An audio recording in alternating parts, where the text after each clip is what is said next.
লেখিকা সুমনা চট্টোপাধ্যায়ের মাগো তোমায় ছাড়া ঘুম আসে না মা। এটি কিন্তু প্রথম পর্ব নয়, সমস্ত পর্বকে একসাথে করে একটি গল্পে রূপান্তরিত করা হয়েছে। তাহলে শুরু করা যাক আজকের গল্প।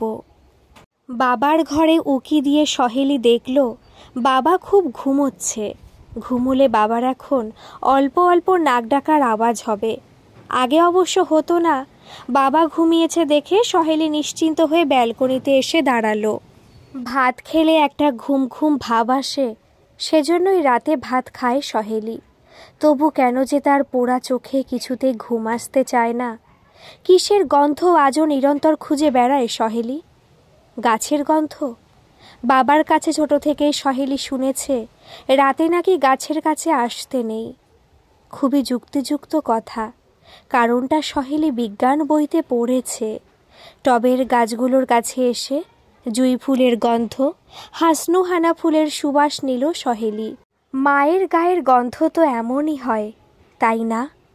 সহেলিদের বাড়িতে রান্না থেকে শুরু করে সব কাজ কুসুম মাসি করে।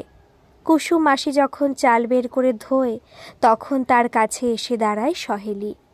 কুসুম মাসি বলে, কি গো সই, তুমি রান্নাঘরে এসেছো কেন? সহেলি বলে, কেন আবার, রান্না শিখব বলে। রান্নার নাম শুনলে মেয়েরা ভয় পায় সই, আর তুমি কি না সেই কাজটাই শিখতে চাইছো? কেন, তুমি কি রান্না করতে ভয় পাও, নাকি তুমি মেয়ে নও? ঠাম্মি বলতো মেয়েদের সবচেয়ে বেশি সুখ হলো প্রিয়জনদের রান্না করে খাওয়ানো। আমার তোমাকে ভয় করে সই। রান্নাঘরে এদিক সেদিক ছড়ানো ছিটানো জিনিসপত্র থাকে, যদি হাত পা কেটে ফেলো অথবা ছ্যাঁকা লেগে যায়, তোমার বাবাকে তখন কি উত্তর দেব আমি? আসলে চাল ধোয়ার গন্ধটা তার নিঃশ্বাসে ভরতে আসে সহেলি। এই গন্ধটার সঙ্গে এসে মায়ের গায়ের গন্ধের সাদৃশ্য খুঁজে পায়। সহেলি নামটা শুধু স্কুলের রেজিস্টার খাতায় আছে। স্কুলের আন্টিরা ছাড়া ওই নামে সহেলিকে বলতে গেলে আর কেউই ডাকে না। যদিও সহেলি বড় একটা কথা বলে না কারোর সাথে, তবু পাড়ার পুরনো বন্ধুরা, স্কুলের সহপাঠীরা আর বাকি সবাই তাকে সই বলে ডাকে। শুধু যে মানুষটাই সই নামটা তাকে দিয়েছিল, সইয়ের মা, সেই হয়তো এই নামে তাকে আর কোনো দিন ডাকবে না। সামনের ফ্ল্যাটের ব্যালকনি থেকে বিমলা আন্টি সহেলিকে উকি দিয়ে দেখছে। বিমলা আন্টিকে দেখেই গা পিত্তি জ্বলে গেল সহেলির। কে জানে তারই এত রাতে ব্যালকনিতে দাঁড়ানো নিয়ে কাল সকালে আবার বাপিকে সাতখানা করে লাগাতে বসবে কিনা। বিমলা আন্টি আর বিমলা আন্টির বাবা এই ফ্ল্যাটটা ভাড়া নিয়ে এসেছে 1 মাস হলো।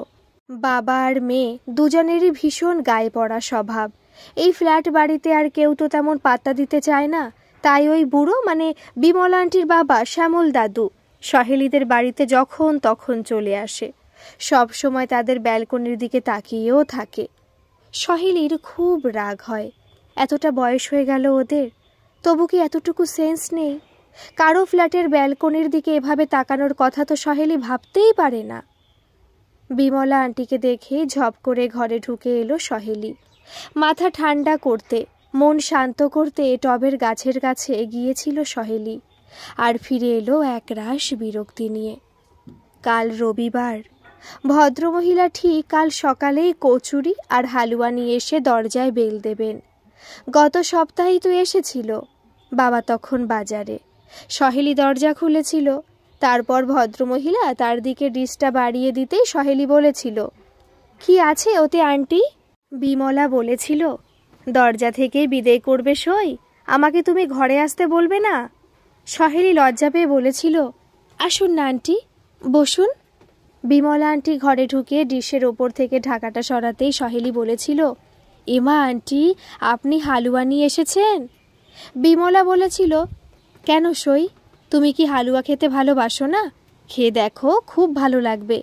আমি হালুয়াতে কাজু, কিশমিশ আর একটু খোয়া ক্ষীর দিয়েছি। তার মানেই তো ভর্তি চিনি, তাই না আন্টি? কিন্তু বাবার তো সুগার আছে, তাছাড়া আমিও মিষ্টিটা অ্যাভয়েড করে চলি। শুনেছি এই সব রোগ হেরিডিটারি হয়, তাই এখন থেকে কেয়ার নিচ্ছি। তাদের কারো সুগার নেই, ঠামের অবশ্য ছিল, কিন্তু বাবার এখনো হয়নি। পুরোটাই বানিয়ে বলেছিল সহেলি। আর তার কথাটা শুনে বিমল আন্টির মুখ পুরো ফ্যাকাশে হয়ে গিয়েছিল। দৃশ্যটা দেখে যার বড় নাই মজা পাচ্ছিল সহেলি। মিথ্যে কথা বলেছে তো বেশ করেছে সহেলি। সবাই কি শুধু তাকে খুঁচিয়ে খুঁচিয়ে কষ্ট দেবে নাকি? সেও সুযোগ পেলেই ব্যথা দেবে মানুষকে। কিন্তু এইভাবে যে সঙ্গে সঙ্গে ধরা পড়ে যাবে সেটাও সহেলি ভাবেনি। সব দোষ ওই কুসুম মাসির। কুসুম মাসি পুরো বিষয়টা ঘেঁটে ঘ করে দিয়েছিল। মহিলা সবেমাত্র হালুয়ার বাটিটা নিয়ে উঠতে যাবেন, আর সহেলি ভাবছে কচুরের প্লেটটাও বিমল আন্টির হাতে ধরিয়ে দিয়ে বলবে, সকাল সকাল আমরা এত অয়েলি ফুড খাই না আন্টি। ঠিক তখনই রান্নাঘর থেকে চেঁচিয়ে উঠেছিল কুসুম মাসি, তোমার টোস্ট করে দিয়েছি সই। ফ্রিজ থেকে রসগোল্লাটা বের করি, কটা খাবে আমার সই? একটা না দুটো? বিমলা আন্টি সোফার ওপর ধপ করে বসে পড়ে মুচকি হেসে সহেলির হাত ধরে বলেছিল, দুষ্টুমি হচ্ছে? মজা করছো তো আমার সাথে? সহেলি তখন বিমলা আন্টির দিকে লজ্জায় তাকাতেই পারছিল না। মোটেই সে মজা করেনি, সে তো শুধু অপমান করার জন্যই। একটু তুতলিয়ে সহেলি বলেছিল, আসলে বাবা যাতে এইসব জাঙ্ক ফুড না খায় তাই আর কি। আরে ধুর, ছাড়ো তো, আমি কিছু মনেই করিনি।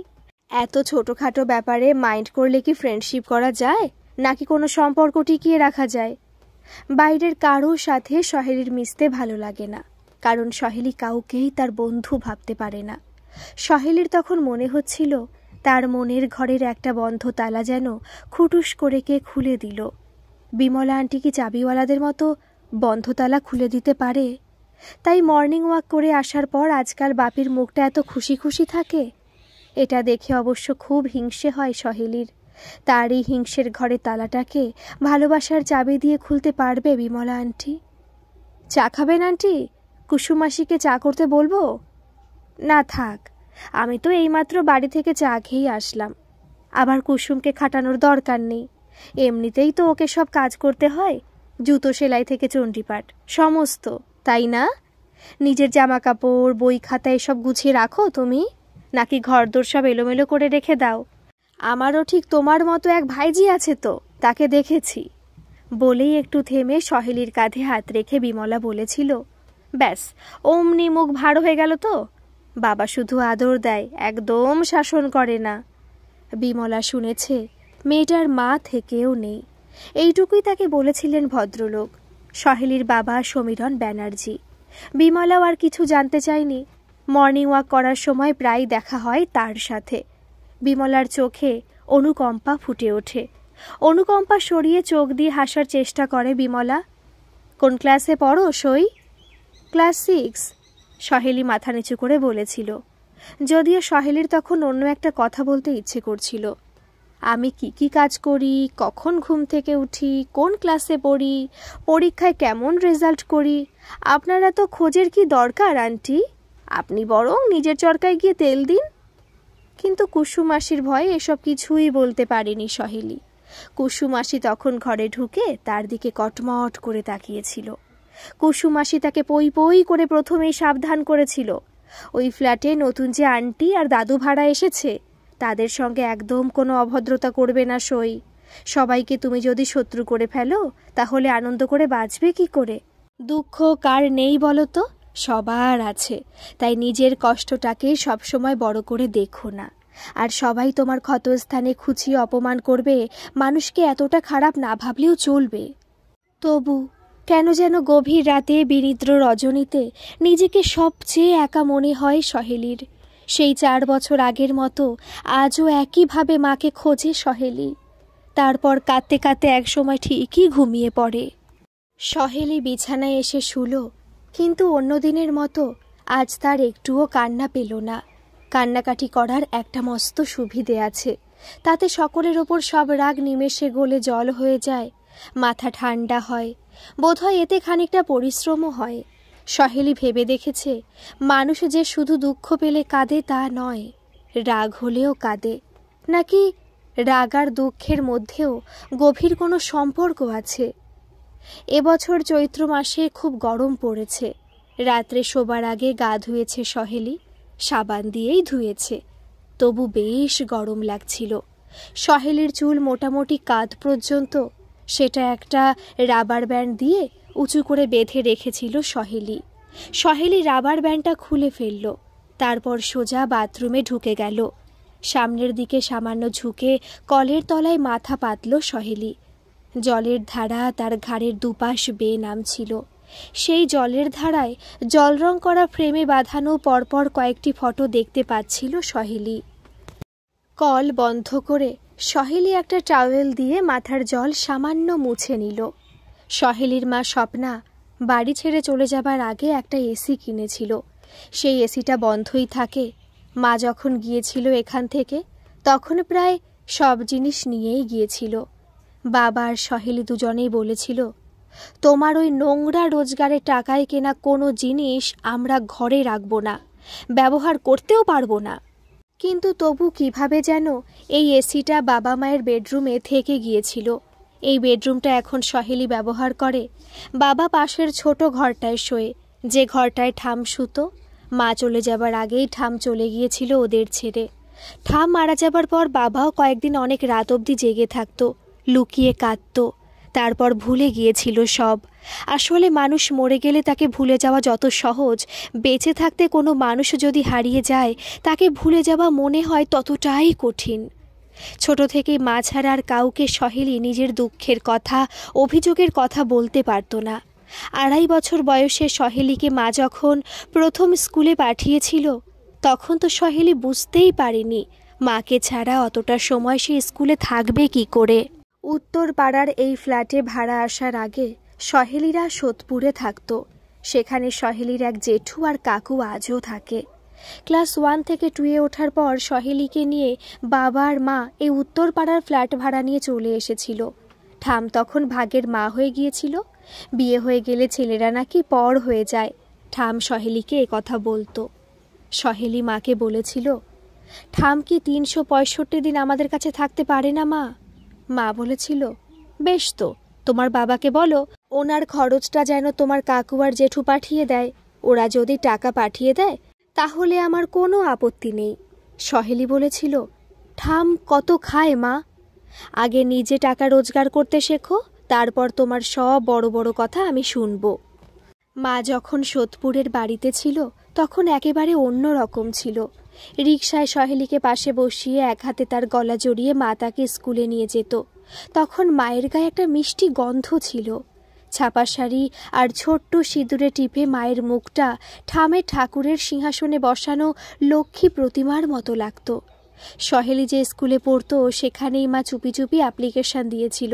কিন্তু চাকরিটা হয়ে যাবার পর মা যখন বাড়িতে এসে কথাটা বলল তখনই সবার মুখ থমথমে হয়ে গিয়েছিল। বড় মা বলেছিল, এমনিতেই তো মেয়ে নিয়ে সারাক্ষণ আদিক্ষেতা করিস, এবারে চাকরি করতে গেলে কি সংসারে কুটোনেরে দুটো করবি? না বাপু, এখানে এসব চলবে না।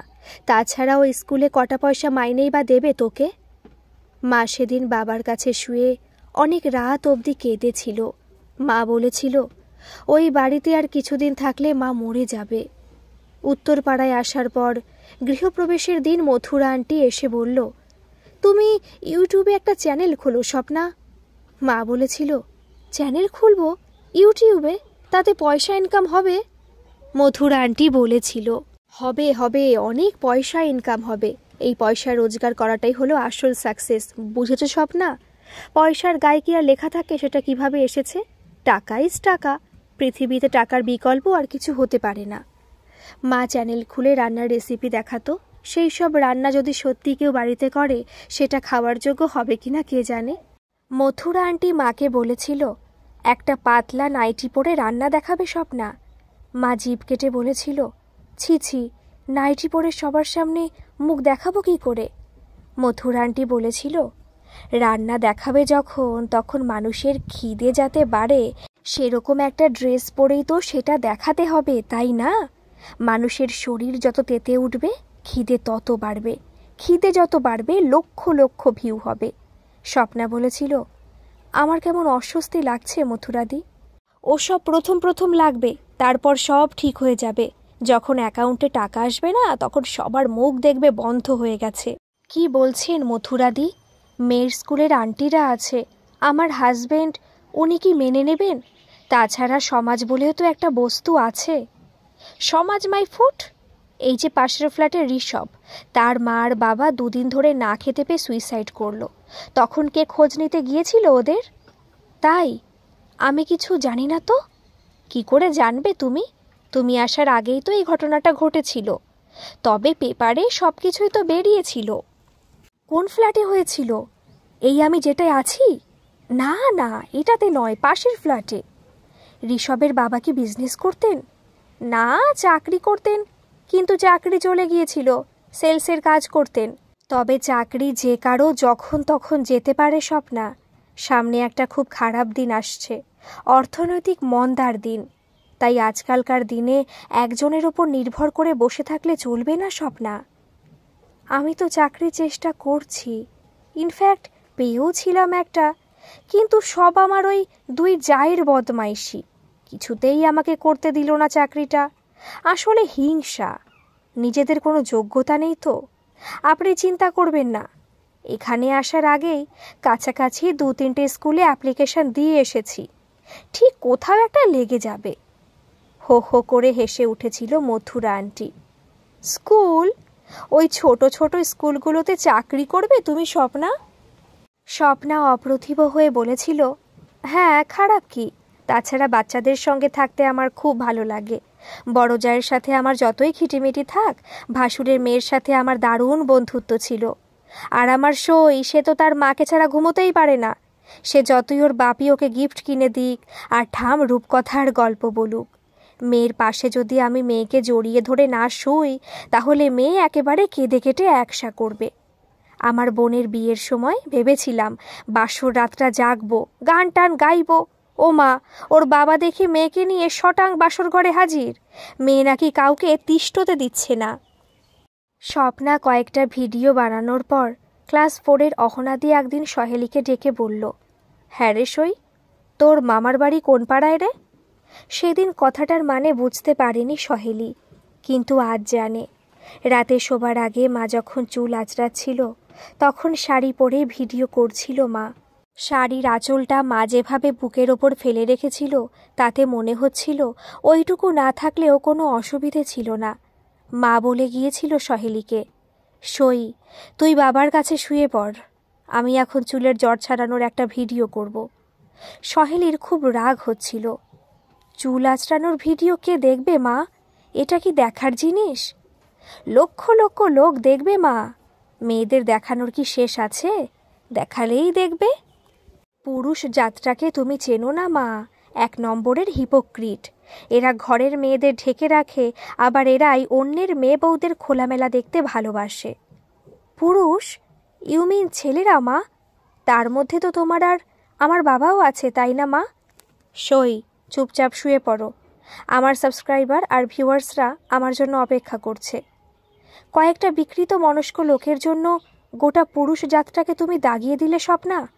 বাবা বলেছিল, পুরুষ জাতটাকে আমি ঘৃণা করি, বুঝেছ?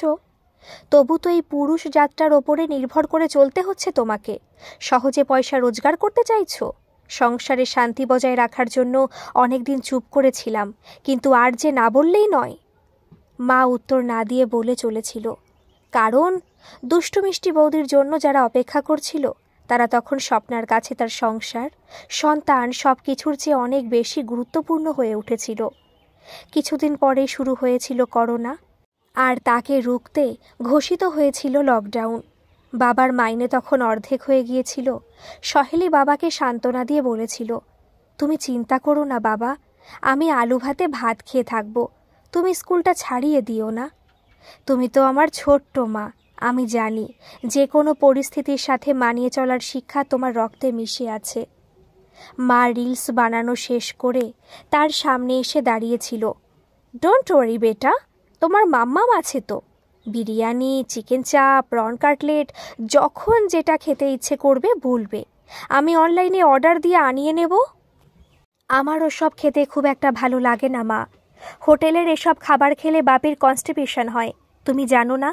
কুসুম মাসি বলেছে মৌরলা মাছের ঝাল চচ্চড়ি আর পুঁটি মাছের টক বানিয়ে দেবে। তোমার কেনা হোটেলের ওই সব খাবারের চেয়ে কুসুম মাসির হাতের কাঁচকলা সেদ্ধ ভাত খেতেই আমার বেশি ভালো লাগে মা। তাই নাকি? বাপের মতো বেশ ন্যাকা ন্যাকা কথা বলতে শিখেছ তো। সেন্টুর সেন্ট মাখিয়ে? ভুলে যাচ্ছ কেন স্বপ্না? মেয়ের রক্তে শুধু তো তার মায়ের রক্ত নেই, বাবার রক্তও আছে। কিন্তু মায়ের রুচি আর নোংরা মানসিকতা যাতে সইকে স্পর্শ করতে না পারে, তার জন্য মনে হয় এবার আমাদের কিছু একটা ডিসিশন নিতে হবে। কি চাও তুমি? সেপারেশন না ডিভোর্স? ডিভোর্স নিলেই মনে হয় তোমার সুবিধে হবে। চটুল হেসে স্বপ্না বলেছিল, আর একটা বিয়ে করতে পারবে। কুসুমকে মাইনে দিতে হয়, আর সেটা তো আমার ইনকাম থেকে দেওয়া হয়, তাই না? বিয়ে করলে খাওয়া পড়ার বিনিময়ে দিব্যি একটা সেবাদাসী পেয়ে যাবে। এত অহংকার ভালো নয় স্বপ্না। কুসুমদিকে মাইনে দেবার ক্ষমতা আমার আছে, আর সেটুকু যদি না পারি তাহলে আমি নিজেই সব কাজ করে নিতে পারবো। সহেলির দিকে তাকিয়েছিল স্বপ্না। আর তুমি কি করবে? বাবার সাথে থাকবে নাকি আমার সাথে যাবে? তুমি বাপির সম্পর্কে কি ভাবো আমি জানি না মা, কিন্তু আমি আমার বাপিকে তোমার চেয়ে অনেক বেশি নির্ভরযোগ্য বলে মনে করি। গলার মধ্যে কান্না চেপে মাকে কথাগুলো বলেছিল সহেলি। এখন মা তাকে স্কুলে পৌঁছে দিতে যায় না, কুসুম মাসি তাকে স্কুল বাসে তুলে দিয়ে আসে। সহেলি নিজেই বারণ করেছিল। এখন মা আর সুতির শাড়ি পরে না, সিল্কের শাড়ির আঁচলে মা পিন লাগায় না, কোমরে জড়িয়ে রাখে আঁচল। অনেক সময় আঁচল খসে পড়েও যায়। ভিডিও আর রিলস বানাতে বানাতে মায়ের এসব অভ্যেস হয়ে গেছে। কতক্ষণ ধরে স্নান করে মা, সে স্নানেরও ভিডিও হয়। স্নান সেরে প্রায় 1 ঘন্টা ধরে মা ঘরে দরজা বন্ধ করে সাজগোজ করেছিল। মা যখন দরজা খুলে বেরিয়েছিল, সহেলির মনে হয়েছিল মা তাকে স্কুলে নিয়ে যাবার জন্য তৈরি হয়নি। মা যেন এখন শুটিং করতে বেরোচ্ছে। কি উগ্র গন্ধ বেরোচ্ছিল মায়ের সারা শরীর থেকে। সহেলির গা গুলিয়ে উঠেছিল। যেটুকু ভাত তাকে কুসুম মাসি খাইয়ে দিয়েছিল সবটা বেসিনে গিয়ে উগরে দিয়েছিল সহেলি। মা বিরক্ত হয়ে বলেছিল, তোমার কি শরীর খারাপ?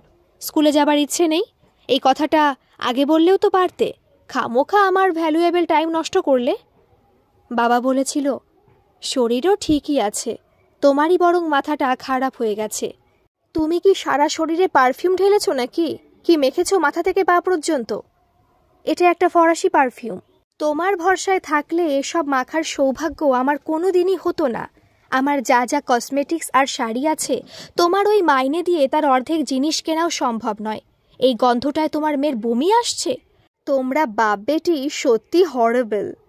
যাক, আমার মেয়ে যে তার মায়ের মতো লোভী আর অমানুষ হয়নি, এটা ভেবেই আমি শান্তি পাচ্ছি। চুপ করো বৌদি, ঝগড়া করো না তোমরা।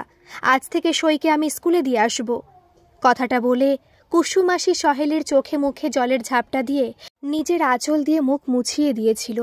সেই থেকে প্রতিদিন সকালে কুসুম মাসি সহেলিকে নিয়ে বেরোয়। বিকেলে যখন বড় রাস্তার মোড়ে স্কুল বাস সহেলিকে নামিয়ে দিয়ে যায়, কুসুম মাসি এসে দাঁড়িয়ে থাকে, জামাকাপড় গুছিয়ে রাখে, আয়রন করে দেয়। সন্ধেবেলা একজন আন্টি পড়াতে আসেন। মায়ের সঙ্গে আর কতটুকু সম্পর্ক ছিল সহেলির? কথা বলতে গেলেও বিরক্ত হতো মা। তার চেয়ে ওই যারা বাঁকা কমেন্ট করত মায়ের ভিডিও আর রিলস দেখে, মা তাদের উত্তরও হাসি মুখে দিত। মায়ের টাকা পয়সা, মায়ের কিনে দেওয়া জামা, দোকান থেকে আনা বিরিয়ানি কোনো দিন ছুঁয়েও দেখেনি সহেলি। হোটেলের ওই সব দামি খাবার ফেলে দিত সহেলি, পাড়ার কুকুরদের ডেকে খাইয়ে দিত। তবু কেউ কথা শোনাতে কি ছাড়ত সহেলিকে? মায়ের পয়সায় বেশ মজে আছিস বল। সুযোগ পেলে এ কথা বলে মুখ টিপে হাসত সবাই। প্রিয় বন্ধু তৃণা পর্যন্ত ব্যঙ্গের হাসি হেসে বলেছিল, তোর আর চিন্তা কি রে সই, কেরিয়ার তৈরি করার সহজ রাস্তা তোর সামনেই খোলা আছে। সহেলি উত্তর দেয়নি, অবাকও হয়নি। আঘাত সহ্য করতে করতে সহেলি কি পাথর হয়ে যাচ্ছিল? স্কুলের বড় আন্টি গার্জেন কল করেছিল। সহেলির কারণটা বুঝতে এতটুকু অসুবিধে হয়নি। আসলে অনেকের প্যারেন্টস তার মাকে নিয়ে কমপ্লেন করেছিল। সহেলি ভাবছিল নিশ্চয়ই এবার মায়ের জন্য তাকে স্কুলটাও ছাড়তে হবে। বাবা খুব আত্মবিশ্বাসের সঙ্গে আন্টিকে বোঝাতে পেরেছিল তাদের পরিস্থিতি। বাবা বলেছিল, মায়ের কৃতকর্মের শাস্তি আপনি মেয়েকে দেবেন ম্যাডাম। সবই তো বুঝলাম মিস্টার ব্যানার্জি, কিন্তু আমাদের স্কুলের তো একটা ডিসিপ্লিন আছে। উনি যদি আপনাদের সঙ্গে থেকে এসব করতে থাকেন, দেখুন আপনি আমাকে ভুল বুঝবেন না। সংসার ভাঙার আমি মোটেই পক্ষপাতী নই। আমি জানি যে কোনো জিনিস গড়ে তোলা, তাকে টিকিয়ে রাখাটাই কৃতিত্ব। ভাঙতে 1 মিনিটও লাগে না। তবু বলছি, আমি ডিভোর্সের সিদ্ধান্ত অলরেডি নিয়ে ফেলেছি। কি বলছেন মিস্টার ব্যানার্জি? ওনাকে কি কোনোভাবে ফিরিয়ে আনা সম্ভব নয়? চেষ্টা কি করিনি ম্যাডাম, কিন্তু তার এখন বাইরের দিকে মন, ফ্যান ফলোয়ার্স অনেক, তেলকালির ব্যবসা সংসার তার আর ভালো লাগবে না। খুব গুমোট লাগছে সহেলির। ভিজে চুলেই বালিশে মাথা দিল সহেলি। ভিজে মাথায় শুলে মা ভীষণ রাগ করত, কিন্তু মা এখন কোথায় আছে, কার সঙ্গে আছে, সেটাই তো সহেলি জানে না। ওই লোকটার সঙ্গে কি, যে দুষ্টু মিষ্টি বৌদির ভিডিও দেখে কমেন্ট বক্সে লিখেছিল, শুধু একটা খাজ দেখালে হবে না বৌদি, আপনার শরীরের সব সন্ধি আর অলিগলি আমি দেখতে চাই। সহেলির মনে হলো তার চোখ দিয়ে আগুন বেরোচ্ছে। দেওয়ালে লাগানো মায়ের এসিটা অনেক দিন পর রিমোট টিপে চালিয়ে ঘরটাকে হিম শীতল করে নিজেও বরফ হয়ে যেতে সহেলির ইচ্ছে করছিল। সহেলির ঘুম ভাঙল কুসুম মাসির উদ্বিগ্ন কণ্ঠস্বরে। কি যে করো না তুমি সই, আজ বাদে কাল জন্মদিন তোমার, জ্বর বাঁধিয়ে বসলে তো। সহেলি উঠে বসার চেষ্টা করল। কুসুম মাসি কান্না ভেজা গলায় বাধা দিল। শুয়ে থাকো, উঠতে হবে না তোমায়। সহেলির মনে হলো তার মাথায় একটা লোহার বস্তা চাপানো আছে। জিভ শুকনো আর আড়ষ্ট, থেমে থেমে বলল, বাপি কোথায়? দাদা সুজয় ডাক্তারবাবুর বাড়িতে গেছেন, ফোন করেছিল তোমার বাবা, কিন্তু ডাক্তারবাবু তো ফোন তুললেন না, তাই তার বাড়িতে গেলেন। সুজয় কাকুকে ডাকতে যাবার কি দরকার ছিল? আমি তো ঠিক আছি। জ্বরে গা পুড়ে যাচ্ছে তোমার, আর বলছো ঠিক আছি? কি আশ্চর্য মেয়ে গো তুমি! একটু গা গরম হলো কি হলো না, বলে দিলে গা পুড়ে যাচ্ছে। সবেতেই তোমার বাড়াবাড়ি। বাবাকে ডাক্তার কাকুর কাছে কে পাঠালো? নিশ্চয়ই তুমি। কুসুমের গলায় তখনও কান্নার সুর। বাড়াবাড়ি আমি করি না তুমি করো সই? কাল রাতে মাথায় জল দিয়েছিলে তুমি, তারপর সে ভিজে মাথায় এসে শুয়েছিলে। আমি সকালে এসে দেখি মাথার বালিশটা তখনও পর্যন্ত স্যাঁতস্যাঁতে করছে। ফুল স্পিডে পাখা, এসি সব চালিয়ে রেখেছিলে। দাদা ঘুম থেকে উঠে সব নিজের চোখে দেখেছে। কি ভাগ্যি আমার গো যে দরজা ছিটকিনিটা লাগাওনি। এইটুকুন ভদ্রসভ্য হয়ে তুমি থাকতে পারো না? না। দরজায় বেলের আওয়াজ হতে সহেলি হাঁপ ছেড়ে বাঁচল। আবার পরে বকম বকম করবে, এখন আগে গিয়ে দরজাটা খোলো দেখি। দাদা তো চাবি নিয়ে বেরিয়েছে, যাই দেখি। রাইট, বাবার কাছে তো চাবি আছে, নিশ্চয় বিমলা আন্টি। ইনি আবার এসে কি কি জ্ঞান দেন দেখো। উফ, সো ইরিটেটিং। মনে মনে ভাবল সহেলি। যা ভেবেছিল ঠিক তাই। বিমলা আন্টিকে নিয়ে ঘরে ঢুকলো কুসুম মাসি। দিদি, তুমি সইয়ের কাছে বসো, আমি একটু চা বসাই। কুসুম মাসি রান্নাঘরের দিকে গেল। বিমলা আন্টি এসে সহেলির মাথার কাছে বসল। বিমলা আন্টি কপালে হাত রাখতেই সহেলির মনে হলো তার মাথার সেই সাতমণি বোঝাটা বেশ হালকা লাগছে। বিমলা আন্টি ফিসফিস করে বলল, বাথরুমে যাবে সই? আমি ধরে ধরে নিয়ে যাব? টয়লেট যাবার কথা সত্যি মনে হয়েছিল সহেলির, কিন্তু মাথা যদি ঘুরে যায় সেই ভয়ে উঠতে পারছিল না। কি ভাবছ সই? মুচকি হাসল বিমলা আন্টি। কি এমন হয়েছে তোমার? আমি ধরে ধরে নিয়ে যাব, ঠিক পারবে। শুধু দরজাটা লক করবে না। কোমোডে বসে ওজন হালকা করলে দেখবে অনেকটা সুস্থ হয়ে গেছো। আচ্ছা মহিলা তো, এই একটু আগে কুসুম মাসি বলল জ্বরে গা পুড়ে যাচ্ছে, আর উনি কিনা অবলীলায় বলে দিলেন কিছুই হয়নি। ভাবছিল সহেলি, তবে টয়লেট যাবার প্রস্তাবটা তার মন্দ লাগেনি। কিন্তু বাবা যদি এখনই ডাক্তার কাকুকে নিয়ে এসে পড়েন। সহেলি চিন্তিত স্বরে বলল, এত তাড়াতাড়ি আসতে পারবে বলে মনে হয় না। আর ডাক্তারবাবুর আসার আগে যদি একটু ফ্রেশ হয়ে নিতে পারো ভালোই তো হবে, তাই না? সহেলি বিমলা আন্টির হাত ধরে ধীরে ধীরে উঠে টয়লেটে গেল। ব্রাশে একটু টুথপেস্ট লাগিয়ে দিল বিমলা আন্টি। আলনায় রাখা একটা ফ্রেশ জামা আর তোয়ালে ধরিয়ে দিল সহেলির হাতে। 10 মিনিটের মধ্যে সব সেরে সহেলি বাথরুম থেকে বেরিয়ে এলো। ডাক্তার কাকুকে নিয়ে সহেলির বাবা ততক্ষণে এসে গেছেন। চেক আপ করার পর ওষুধ লিখে দিয়ে ডাক্তার কাকু বললেন, জন্মদিনের আগে সুস্থ হতে হবে সই। বিমলা আন্টি তার শিরা বের করা হাতটা সহেলির কপালে রাখল। বিমলা আন্টির নখে নেল পলিশ নেই, নখগুলো খয়া খয়া, মায়ের মতো মসৃণ নয় হাতটা। তবু যেন কি অপার্থিব আরামে চোখ বন্ধ করল সহেলি।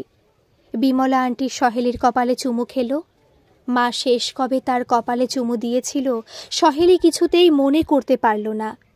তার চোখের দুপাশ দিয়ে জল গড়িয়ে পড়ল। বিমলা আন্টি তার শাড়ির আঁচলের প্রান্ত দিয়ে সহেলির চোখের জল মুছিয়ে দিল। হাতের মুঠোয় আঁচলটা চেপে ধরল সহেলি। বিমলা বলল, তোমার শরীর ঠিক না হওয়া পর্যন্ত আমি কোথাও যাচ্ছি না সই, তুমি তাড়িয়ে দিলেও না। কুসুম মাসি ভেজিটেবল স্যুপের বাটিটা নিয়ে ঘরে ঢুকেছিল, শুনতে পেয়ে বলল, তুমি থাকবে দিদি, আমি তাহলে নিশ্চিন্তে বাড়ি যেতে পারবো। কুসুমের হাত থেকে স্যুপের বাটি নিয়ে বিমলা বলল, থাকবো তো, আমার যে অনেক কথা বলার আছে সইকে। আমার যে সব কথা কখনো কাউকে বলতে পারিনি, সেই সব কথা আমি সইকে বলবো বলে ঠিক করেছি। পিঠে বালিশ দিয়ে উঠে বসল সহেলি। 1 চামচ স্যুপ তাকে খাইয়ে দিল বিমলা। স্থির দৃষ্টিতে বিমলা আন্টির দিকে তাকালো সহেলি। শ্যামল দাদু প্রায় এসে গল্প করে বাবার সাথে। সহেলি তখন দরজার আড়ালে দাঁড়িয়ে সব কথাই শুনেছে, কিন্তু এটা খুবই ব্যাড ম্যানার্স, সহেলি জানে। কিন্তু সে যাই হোক, আরই তো আর পাতেনি সে। শ্যামল দাদু বেশ জোরে জোরেই কথাগুলো বাবাকে বলেছিল। মেয়ের বিয়ে দিয়েছিলাম জানো সমীরণ, প্রচুর খরচও করেছিলাম, কিন্তু বিয়েটা টিকল না। বাবা বাধা দিয়ে বলেছিল, ছাড়ুন তো কাকাবাবু, ভুলে যান, ডিভোর্স তো এখন আকছাড় হচ্ছে, পড়ে পড়ে মার খাবার মধ্যে তো কোনো বাহাদুরি নেই। শুধু মেয়েকে হেনস্থা করতো ওরা, আমাকে কি কম অপমান করেছে? আমি নাকি সমস্ত জেনে শুনে ঠকিয়েছি ওদের, ইচ্ছে করে নিজের অসুস্থ মেয়েকে ওদের ঘাড়ে চাপিয়ে দিয়েছি। কে অসুস্থ? বিমলা দেবী শাড়ির দোকানে কাজ করে রোজগার করছেন, বাবার সেবা যত্ন করছেন। বিমলা কোনোদিন মা হতে পারবে না বাবা, কিন্তু বিশ্বাস করো আমরা এসবের কিছুই জানতাম না, আমি চিটিংবাজ নই। কথাটা বলে শ্যামল দাদু শিশুর মতো ফুপিয়ে কেঁদে উঠেছিল। আমি আপনাকে বিশ্বাস করেছি কাকাবাবু, কাঁদবেন না। কাছে কি আর সাধে বাবা, আমার মেয়েটাও বাচ্চা কাচ্চা খুব ভালোবাসে, কিন্তু ওরা কোনো বাচ্চা অ্যাডাপ্ট করতে চায়নি, তাই পাগল মেয়ে নিজেই স্বামীর বিয়ের ব্যবস্থা করেছিল। ডিভোর্সের পরও সে নাকি স্বামীর ঘরে থেকে তাদের ছেলেপুলে মানুষ করবে।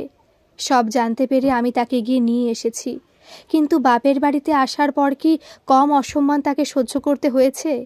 ভাইপো ভাইজিদের যত কাছে টানতে চেয়েছে মেয়েটা, আমার বৌমা তত বিরক্ত হয়েছে। আবার ওর বিয়ে দিতে বলেছে, কিন্তু বেশিরভাগ ডিভোর্সি অথবা বিপত্নিক বিয়েই করতে চায় না। তাছাড়া তারা কেমন, এত খোঁজ খবরই বা কে নেবে? পরিস্থিতি ক্রমশ তিক্ত হচ্ছে দেখে ছেলেদের বাড়ি ঘর সব ছেড়ে দিয়ে আমি এখানে মেয়েকে নিয়ে চলে এলাম। অল্প কিছু সঞ্চয় আছে আমার, আর ওই পেনশনটুকু ভরসা। আমার বাড়ি তো খুব বেশি দূরে নয়, তাই অনেকেই সব কিছু জানে। তোমরা তেমন কারো সাথে মেলামেশা করো না, তাই হয়তো জানো না। সহেলির বাবা দীর্ঘ নিঃশ্বাস ফেলে বলেছিল, কেউ পেয়ে হারায়, আর কেউ পাবার জন্য গুমরে মরে। ঠিক এই কথাটাই তো কুসুম মাসি সেদিন বলেছিল বিমলা আন্টি কচুরি আর হালুয়া দিয়ে চলে যাবার পর। কিন্তু এসব কথা তো সকলেই জানে। সহেলির খুব কৌতূহল হচ্ছিল, আর নতুন কোন কথা তাকে বলতে চাইছে বিমলা আন্টি, যেটা কেউ জানে না। মনের কথা প্রকাশ না করে নির্লিপ্ত কণ্ঠে সহেলি বলল, তুমি আমার সাথে গল্প করলে শ্যামল দাদুকে কে খেতে দেবে আন্টি? শ্যামল দাদু কখন এসেছে সহেলি কিচ্ছুটি টের পায়নি। শ্যামলবাবু উকি দিয়ে বললেন, আমি আবার ভাবছিলাম আজ তোমাদের বাড়িতে খাওয়া দাওয়া সেরে নেব, খেতে দেবে তো সই দিদি? খেতে তো কুসুম মাসি দেবে, আমি তার কি জানি। বলেই খাওয়া শেষ করে ওষুধ খেলো সহেলি।